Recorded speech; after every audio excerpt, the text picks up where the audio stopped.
Hello दोस्तों, math with Salim channel पर आपका स्वागत है। हम कक्षा 10 का चैप्टर पढ़ रहे हैं, क्लास 10th का चैप्टर द्विघात समीकरण। कहाँ तक हो गए? सवाल बताओ, कहाँ तक हो गए? अच्छा ठीक, बस बस बस। चलिए सवाल नंबर 13 देखते हैं। आज क्वेश्चन 13 है। यहाँ पे उन दो क्रमागत धन विषम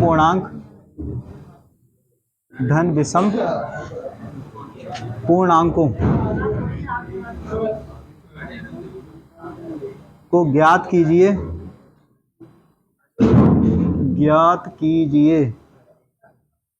जिनके वर्गों का जोड़ 290 है। जिनके वर्गों का जोड़ या योग 290 है। जिनके वर्गों का योग 290 है।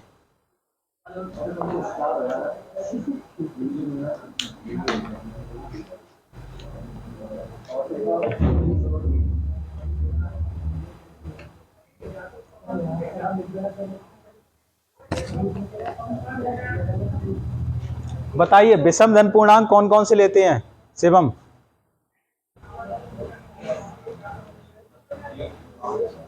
3, 5 लेते हैं, वो बात सही है। ऐसे तो कोई भी हो सकते हैं। तुम कहोगे 7, 9 हो जाएंगे। फिर एक्स में बताओ, आप बताओ। इरम, अनम, अनम सही। चलो अनम बताओ। अलीसा बताओ। मैं कह रहा हूँ 2 विषम धन पूर्णांक लेना है, कौन से लें? नदीम भाई बताइए। x और x + 2, बहुत बढ़िया भाई, नदीम ने बताया हमें। तो माना 2 विषम धन पूर्णांक कौन कौन से हैं? x तथा x + 2 हैं। x है और एक कितना है? x + 2। अब सवाल ये देखो, 2 विषम धन पूर्णांक हो गए आपके। कह रहा है जिनके वर्गों का जोड़ कितना है? 290 है। इसका मतलब है इस वाले का वर्ग और इस वाले का वर्ग, इन दोनों का जो वर्ग है और उनका जोड़ योग कितना है? 290 है। कितना है? 290। तो देखिए समझ में आया? देखो पहला x हो गया, तो अगला कौन सा होगा? x + 2। जैसे पहली संख्या 3 है तो अगली कौन सी होगी? 5। 5 कैसे आई? इस 3 में 2 जोड़ के ही तो आई। इसे x है तो ये x + 2 ही तो आई। यानी अगर ये 3 है तो 3 + 2, x का मतलब 3 + 2। कोई भी ले लो, ऐसा सब में ऐसे ही बैठेगा। तुम कोई भी देख लो, 11, 13 ले लो। पहली 11 होगी तो दूसरी 13 कब आ रही है? 11 में 2 जोड़ के। 19, 21 ले लो। 19 हो गई x, 21 कब आई? 2 जोड़ के। तो अगर एक x है तो अगली विषम कौन सी होगी? उसमें 2 जोड़ेंगे तो आ जाएगी अगली विषम। समझ गए? ठीक है, आगे बताओ। इसका होल स्क्वायर खोलो। तो a का वर्ग + b का वर्ग + 2ab, ये तो सूत्र होता है, बराबर 290। अब सुने, x² प्लस इसका x², 2 का वर्ग हो गया 4। इनकी गुणा कर लो, 2 दूनी 4x बराबर 290। अब x² जोड़ो तो कितना हो गया? 2x² प्लस का ये 4x ले लो। सही है, प्लस के 4 और 290 इधर ले आओ तो काय को हो जाएंगे? माइनस के। तो 2x² प्लस के 4x और 290 में से 4 घटा दो, 286। क्या 2 से भाग हो रही है? बिल्कुल हो रही। 2 से सब कट रहे हैं, काट दो। 2 से आप भाग कर लीजिए। तो 2 से भाग करोगे तो x², 2 दूनी 4x, 2 एकम 2, 2 चौक 8, 2 तियां 6, कितना आएगा? अब इसके गुणनखंड करो, यानी कि 143 के गुणनखंड। 2 एकम 2, 2 चौक 8, 2 तियां 6। काटो भाई। यहाँ पे 3 से नहीं कटेगा, 4 से नहीं, 3, 7 से देखो, 7 दूनी 14, 7 से नहीं कटा, 8, 9, से 9 के पहाड़े में 3 नहीं आते। 11 से देखो, 11 से कट गया। देखो 11 एकम 11, क्या बचे 3 और 33, 11 तियां 13 में से 11 घटा दो, 2 बचे, हो गई गुणनखंड। देखो 11 एकम 11, 3 बचे, 33 हो, 11 तियां 33 और 13 में से अगर आप 11 घटाएंगे तो 2 आएगा और 2 ही तो लाना है अपनों को। ठीक है, तो गुणनखंड क्या होगा, एक 13 हो गया और एक 11। बताओ भाई कौन सा ले पहले, जुनैद कौन सा ले लें इसमें 11 और 13 में से, जल्दी बोलो ना, इतना टाइम कहाँ है। 13, हाँ 13x फिर 11x। बताइए हैदर, इसमें बीच में कौन सा चिन्ह लगाएं, प्लस का चिन्ह लगाएगा। बहुत ही शानदार बताया, आप बता दीजिए प्लस का चिन्ह, बहुत बढ़िया पंडित जी। माइनस आएगा, ठीक है भाई माइनस आएगा भाई, सहजिल ने बताया माइनस आएगा तो हमने इनकी बात मान ली, क्योंकि माइनस ही आएगा। 2 ही तो लाना है आपको, आप तो जुड़वाए पड़े हो बे, मतलब 13 11 कितने हो गए, 23 24 हो गए, 13 11 24 हो गए, 13 11 24 हो गए। हमें लाना तो 2 ही है, 24 थोड़ी लाना है। चलिए कोई बात नहीं, आगे ध्यान रखें। x कॉमन लेंगे तो x प्लस 13। अब यहां सुनो, यहां x है, कितना कॉमन होगा अमर, -11 कॉमन होगा। ठीक है, इस x का देखो -11 कॉमन होगा तो यहाँ पे आएगा x माइनस माइनस प्लस 11 एकम 11, 11 तियां 33 बराबर 0। x प्लस 13 बिल्कुल कॉमन लो आप कंप्लीट, तो इधर क्या बचेगा, x माइनस 11 बराबर 0। अब एक एक करके देखें, जब x प्लस 13 होगा 0 तो x की वैल्यू क्या हो जाएगी, -13। यहाँ क्या कह रहा है, धन पूर्णांक, ये आया माइनस में, तो ये तो भाई मान्य है नहीं, है क्या, ये मान्य नहीं होगा। तो हम क्या करेंगे, फिर हम ये वाला देखेंगे, x माइनस 11 होगा 0, तो x का मान, ये प्लस है तो ये मान्य, क्योंकि हमसे कह रहा है धन और आया भी ये धन है, समझ गए। ठीक है, तो पहला देखो x का मान 11 हो गया, यानी पहली संख्या हो गई, पहली संख्या हो गई आपकी x बराबर 11। और दूसरी कितनी होगी, दूसरी संख्या हमने मानी है x प्लस 2। x प्लस 2 का मतलब हो गया आपका, x में 11 और 2 और जोड़ो तो ये हो गई 13। तो 2 विषम संख्याएं क्या हो गई, 2 क्रमागत विषम संख्याएं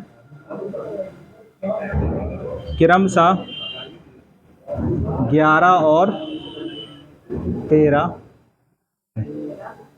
उत्तर हाँ उतारो।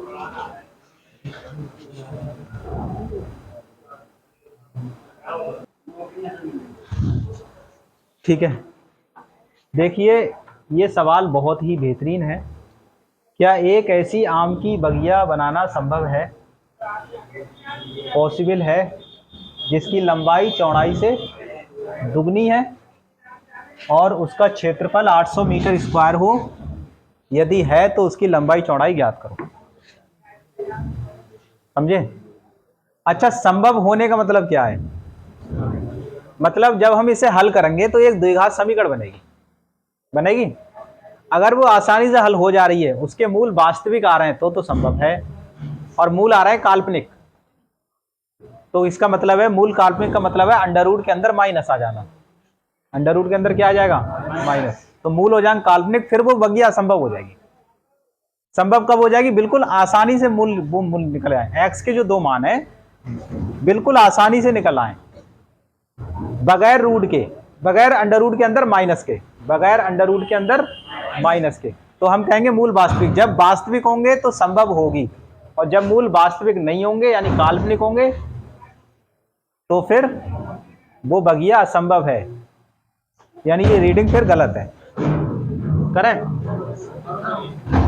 चलो, क्या एक ऐसी आम की बगिया बनाना संभव है जिसकी लंबाई चौड़ाई से दुगनी है? लंबाई जो है वो चौड़ाई से डबल है, से दुगनी है, लंबाई चौड़ाई से दुगनी है। इसका मतलब चौड़ाई को माने कुछ, तब लंबाई उसकी डबल हो जाएगी। कितनी माने चौड़ाई, x, तो लंबाई कितनी होगी, कितनी, x प्लस 2, 2 गुनी का मतलब है x प्लस 2। बिल्कुल सही कह रहे हैं ये, 2 गुनी, गुनी का मतलब गुणा होता है बाबूजी, समझ में आई? गुनी का मतलब क्या होता है? गुणा। तो ठीक है, लिखते हैं। माना बगिया की चौड़ाई, बगिया की चौड़ाई कितनी है? x। तब लंबाई कितनी होगी बताओ? तब लंबाई जो हो जाएगी, लंबाई 2x होगी। ठीक है, क्योंकि इन्होंने क्या कहा है? इन्होंने कहा है 2 गुनी, और गुनी का मतलब होता है गुणा। क्या होता है? तो 2 गुणा, यानी 2 से गुणा होगी किसकी? चौड़ाई की।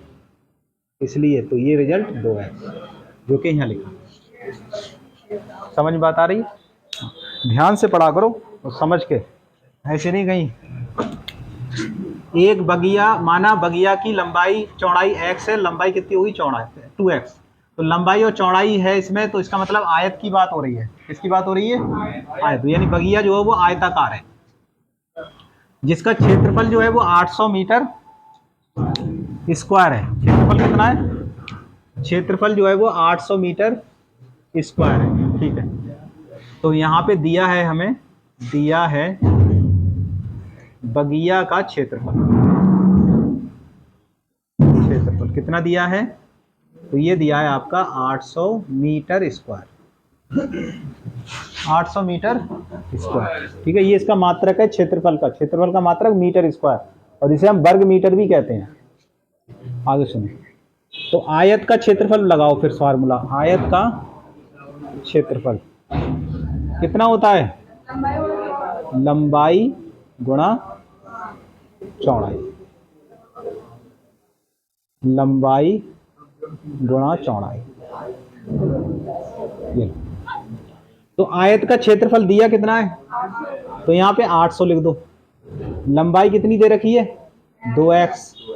और चौड़ाई कितनी दे रखी है? x। इनकी गुणा कर लो, 2x स्क्वायर। अब 2x स्क्वायर इधर लिख लो और 800 लिख लो इधर। ठीक, अब x स्क्वायर का मान बताओ तो क्या आ जाएगा? 800 बटे 2, 2 से काट लो, 2 चौक 800। एक्स स्क्वायर बराबर कितना आया? 400। एक्स का मान क्या आया? अंडर रूट आएगा और प्लस माइनस का चिन्ह आएगा आगे, तो आ जाएगा 400 का वर्गमूल। तो 400 का वर्गमूल कितना होगा? 20। तो माइनस वाला मान नहीं है, यहाँ पे प्लस वाला मान है। एक्स बराबर एक आया +20 और एक आया एक्स बराबर -20। तो ये तो भाई मान्य नहीं है, क्योंकि लंबाई चौड़ाई माइनस नहीं होगी, प्लस होगी। तो ये 20 मान्य है। तो इसका मतलब चौड़ाई आ गई 20। चौड़ाई कितनी आ गई? चौड़ाई आ गई, x का मान 20 दिख नहीं रहा? ये देखो, चौड़ाई x कितनी हो गई? 20। देखिए यहाँ पे फिर से सुनो, ये 800 क्षेत्रफल हो गया। लंबाई हमारी 2x मैंने लगा दी यहाँ से, सही है। चौड़ाई मैंने x लगा दी, इनकी गुणा करो तो कितना हो गया? 2x स्क्वायर हो गया। अब 2x स्क्वायर इधर लिख लिया, 800 इधर लिख लिया, घुमा के लिख दिया। कहने का मतलब 2 इसके बटे में आया, 2 चौक 8, 400 हुआ। स्क्वायर हटाएगा तो इस पर रूट आ गया। समझो जरा, रूट आ गया। तो 400 का वर्गमूल 20 होता है। 20 400। ऐसे ना समझो तो 100 का 0 हो गया 1, और 4 का 2 दूनी 4, 20। ठीक है, वर्गमूल में जितने जीरो होते हैं उसके आधे लिए जाते हैं। जैसे 2 है तो 2 के आधे 1 लिया जाएगा। अगर 4 होते तो 2 आते, 6 होते तो 3 आते, 10 होते तो 5। जैसे 2 जीरो तो 1 जीरो लिया जाएगा। 4 का वर्गमूल 2। अब आगे सुनो, तो एक माइनस आया और एक प्लस आया। ठीक है, माइनस वाला मान्य नहीं होगा, क्योंकि दूरी कभी माइनस में होती नहीं है। लंबाई चौड़ाई, तो चौड़ाई कितनी आ गई यहाँ पे? 20 मीटर। तो ये हो गई 20 मीटर। और लंबाई कितनी होगी फिर? लंबाई हो गई यहाँ पे 2x का मतलब हो गई 2 गुणा 20, 20 दूनी 40 मीटर। तो यही आपका आंसर है, यही आंसर है। कह रहा है लंबाई और चौड़ाई ज्ञात करो। संभव है? नहीं है? बिल्कुल संभव है, निकलती नहीं है, संभव नहीं होती। संभव है तभी आंसर है। उतारिए।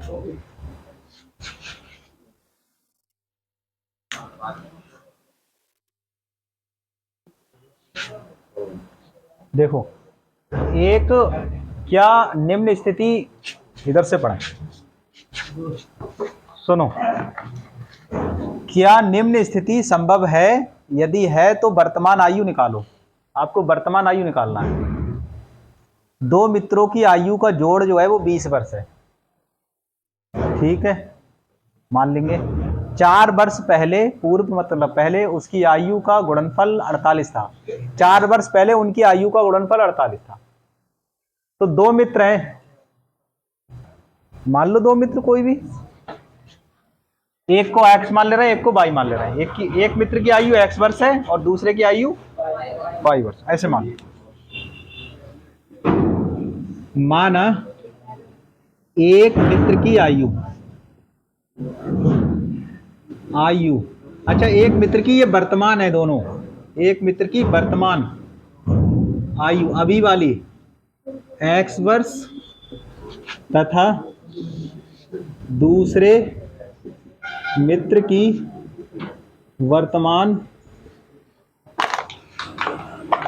आयु y वर्ष है।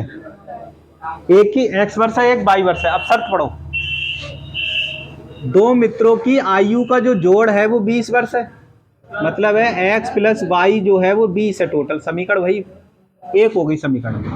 अब कह रहा है 4 साल पहले की बात कर रहे हैं हम, 4 साल पहले जा रहा है वो, तो ले जाओ 4 साल पहले, 4 वर्ष पहले, 4 वर्ष पहले बताइए वैस कितना मतलब है इसका?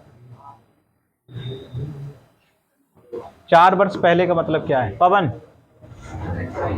x माइनस 4 और y माइनस 4, ठीक है साहब, सही है, ठीक है। 4 वर्ष पहले का मतलब है x माइनस 4, मतलब तथा ऐसे लिख लो, पहले मित्र की आयु, पहले मित्र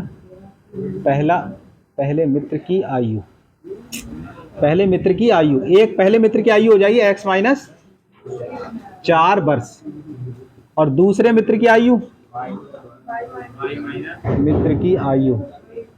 तो ये हो जाएगी आपकी बराबर y माइनस 4 वर्ष।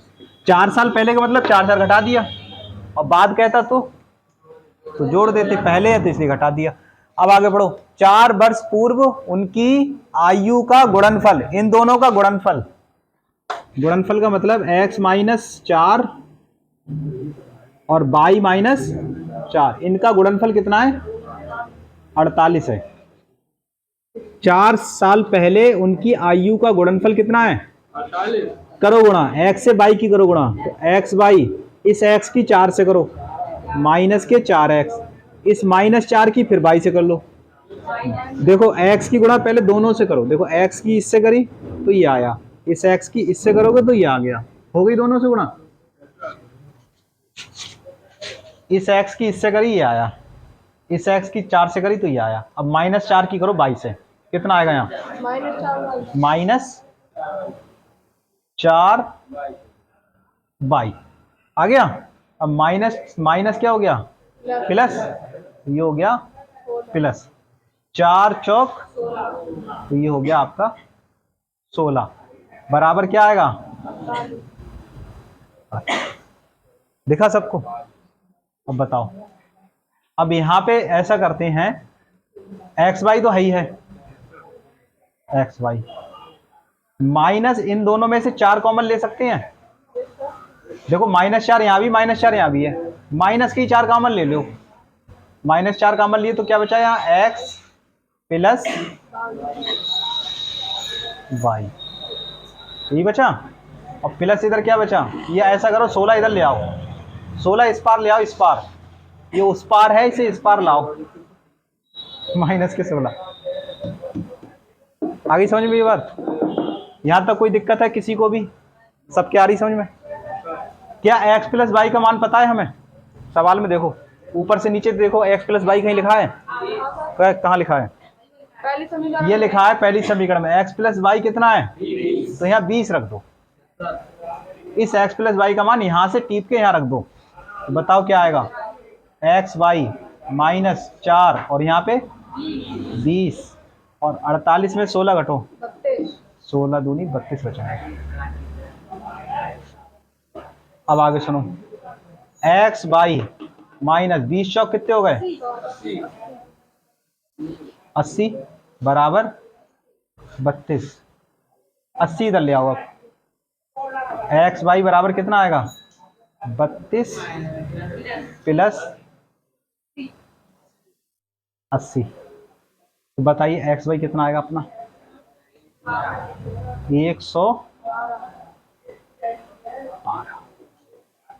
112 आया। 8 3 11 112 आ गया। अब यहाँ से आप एक्स या बाई का मान निकाल लो। चलो हम बाई का निकाल ले रहे, तो बाई का मान कितना आएगा? 112 बटे एक्स।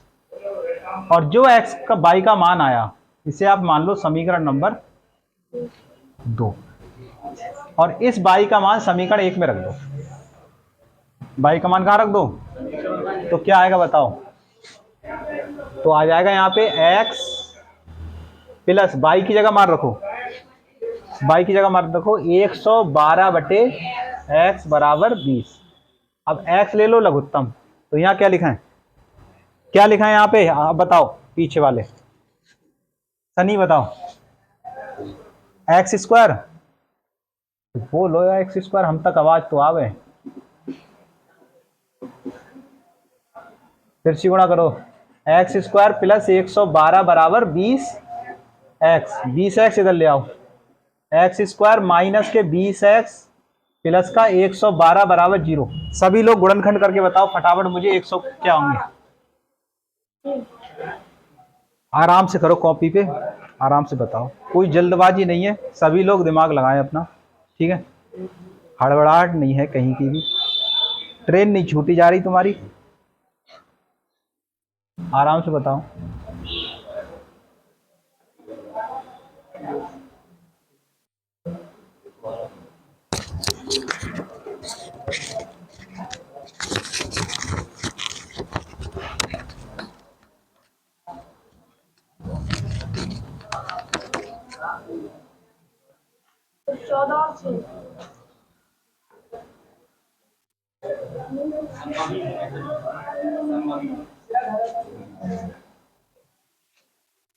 एक 112 का कर रहे हैं। चलो देखो, 2 पंजे 10, 2 पंजे 10 और 2 छंग 12, 2 दूनी 4, 2 अट्ठे 2 एकम 2, 2 चौक 8, 2 सत्ते 14 और 7 एकम 7। 2 दूनी 4, 4 सत्तो 28 और 2 दूनी 4, 2 दूनी 4। इससे नहीं बना, कुछ और सोचो, और सोचो। 7 दूनी 14 हो गए, 7 दूनी 14, 2 दूनी 4 दूनी 8 हो गए, 14 8 22 हो गए।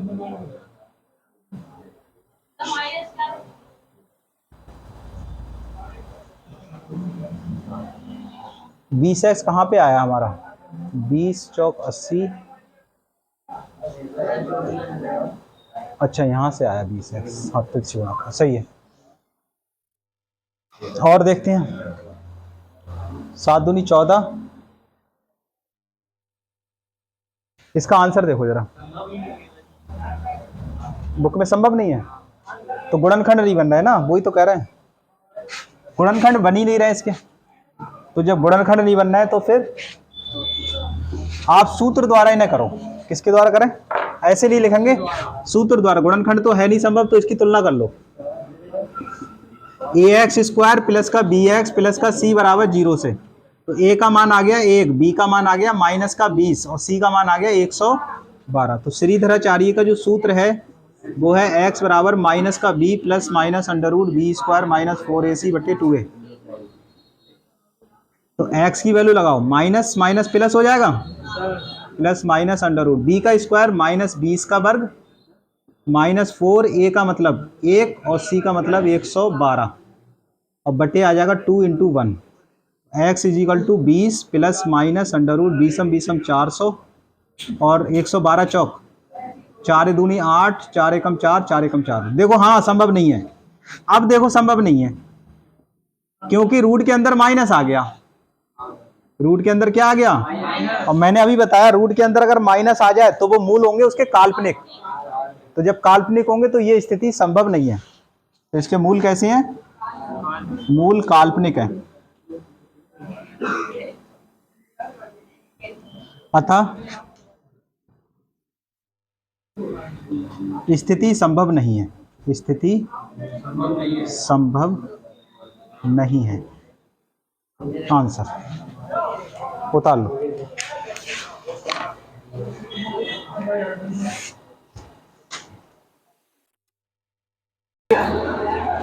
दो क्रमागत संख्याएं ज्ञात कीजिए जिनके वर्गों का जो योगफल है वो कितना है, 265 है। तो क्रमागत का मतलब तो लगातार हो गई, एक x है और एक x प्लस 1 हो गई। कर लो हल से। माना दो क्रमागत संख्याएं x तथा x प्लस 1 है, तो इनका वर्गों का जोड़, तो क्या कह रहा है, उनके वर्गों का योगफल। तो वर्गों का योगफल का मतलब क्या है Nitesh, x square plus x plus 1 का होल स्क्वायर। ये दे रखा है 265। कोई बात नहीं, ऐसे ही बता दो, मैं समझ जाऊंगा। आप बताइए इसका होल स्क्वायर खुलवाइए उसका।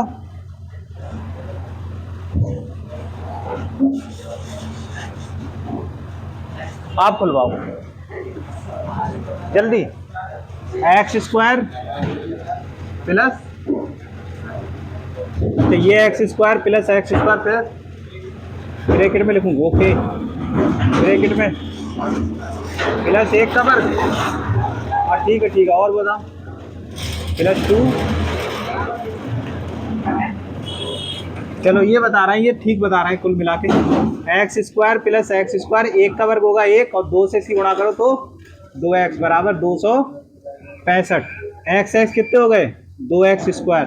अब प्लस के 2x लिख लो यहाँ पे, 1 लिख लो यहाँ पे, 265 इधर ला घटा दो तो क्या आएगा, देखो 2x स्क्वायर प्लस का 2x और 1 घटाओ, इसमें से कितना आएगा 264। अली से भाग करिए 2 से, क्या लिखूँ यहाँ, हाँ 2 से भाग का मतलब भाग 2 से, 2 एकम 2 पहाड़ा पढ़ दो, 2 एकम 2 ठीक, 2 एकम 2, 2 एकम 2, 2 खत्म, फिर 6 पे आ जाओ, 2 3 6, 2 दूनी 4। बहुत बढ़िया, गुड। अब इसके गुणनखंड करो जल्दी से, गुणनखंड करिए शिवम, बताओ कितने से काटें, 2 से कटवाओ।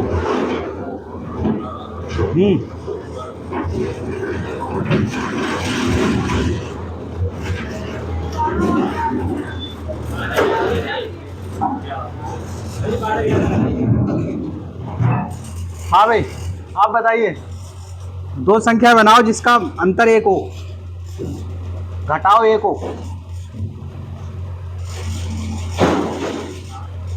दिव्यांश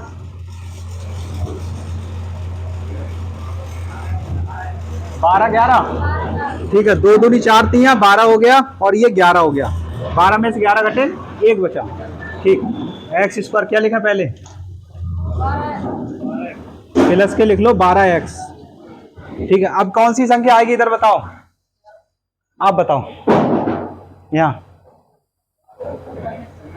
और क्या तुम ही से पूछ रहे हैं, 11x माइनस के 11x, वैसे पीछे वालों से पूछ रहे हैं हम तो जो नहीं दी आवाज दी, माइनस 11x, कोई बात नहीं कोई बात नहीं। सहजिल कितना कॉमन है, कितना कॉमन है, x ही कॉमन है, तो x कॉमन ले लो तो x प्लस 12। हैदर कितना कॉमन है, माइनस 11 कॉमन लेंगे। अमन बताओ कितना बचाएगा, x प्लस 12 ही बचेगा, ठीक है। तो यहाँ से बोलो x प्लस 12 आप पूरे में से बाहर ले लो तो आएगा x माइनस 11 बराबर 0। जब x प्लस 12 होगा 0 तो x का मान कितना आ जाएगा, माइनस 12।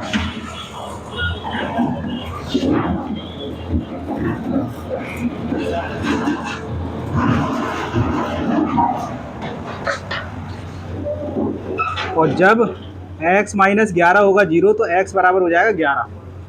हो जाएगा? ठीक है। कमलदीप बताओ इनमें कौन सा मान्य है? दोनों मान्य है, एक मान्य है?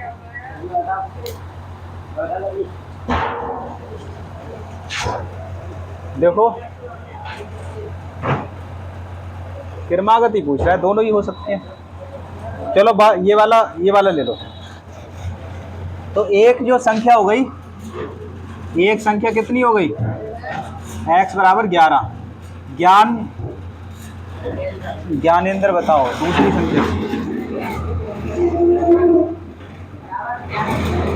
x प्लस 1 का मतलब 11 प्लस 1 बराबर 12। तो दो संख्याएं हो गई आपकी, दो संख्याएं 11 तथा 12 हैं। ठीक है। अब मैं पिछले सूत्र पूछ रहा हूं, ध्यान से बताना एक एक करके। बताओ ज्ञानेंद्र, खड़े हो। विविधकर का सूत्र बताओ क्या होता है? हो ऋषि बैठ जाओ। आप बताओ क्या नाम है तुम्हारा? योगेश बताओ। दो मूल वास्तविक कब होते हैं? और दो मूल वास्तविक कब होते हैं? खड़े रहो आप। दिव्यांश बताओ दो मूल वास्तविक कब होते हैं? ना। सनी बताओ दो मूल वास्तविक कब होते हैं? जब विविधकर 0 से बड़ा हो। ये तभी तो होते हैं। ठीक है, सुधारो गलती, बैठो, बैठ जाओ। नदीम भाई बताइए।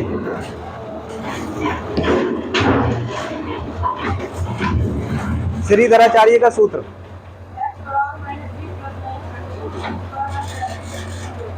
बट्टे 2 है, बहुत बढ़िया, बहुत ही गुड। द्विघात समीकरण कितने मूल होते हैं शिवम? कितने? 2 होते हैं। बैठ जाइए। चलिए मानक समीकरण बताओ सहजिल, द्विघात की मानक समीकरण।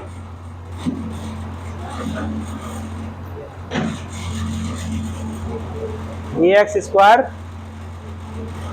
प्लस bx प्लस c बराबर 0। तुमने छुट्टियां लगाई है इसलिए नहीं पता तुम्हें। उतारो जल्दी से सबक।